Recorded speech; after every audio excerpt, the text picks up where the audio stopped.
So there's 3 points that I want to tell over today, and they're all things that we can learn from our actions related to what we do with the menorah on Hanukkah. The first I learned from Rabbi Jamie Arnold in Congregation Beth Evergreen, and he says that through the entire holiday of Hanukkah, there is never only a single candle lit.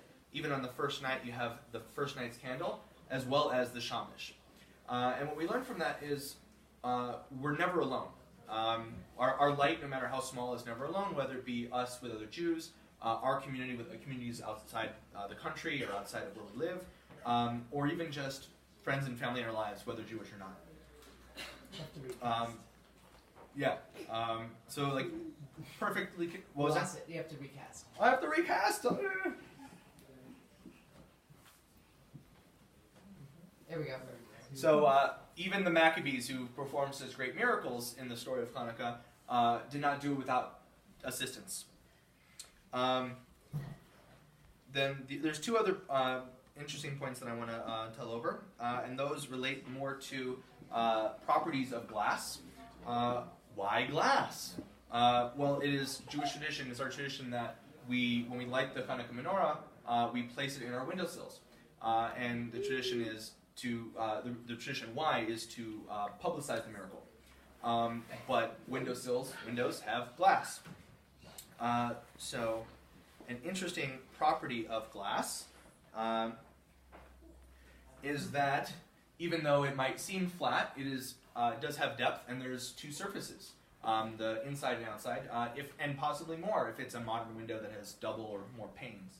And what happens when light passes through, you have a reflection on the surface closer to you, as well as a reflection on the surface behind, and any other surfaces in other layers. And it creates this illusion of multiple images, like in the photo at my parents' house. Pretty neat. Now, what I learned from this is that our light might be small at times, but by putting the menorah in the windowsill, by choosing where we place ourselves, the environment we put ourselves in, or the people we surround ourselves with, we can actually magnify or reflect that light and make it even bigger than it initially is. And I think that if the Talmud had been written maybe 1,000 years later, it would have had a Gemara like that. And lastly, more on what we learn about the glass, or what we can learn from the glass, is that something as... We lost it again. I figured. It's a good thing it's only 2 images.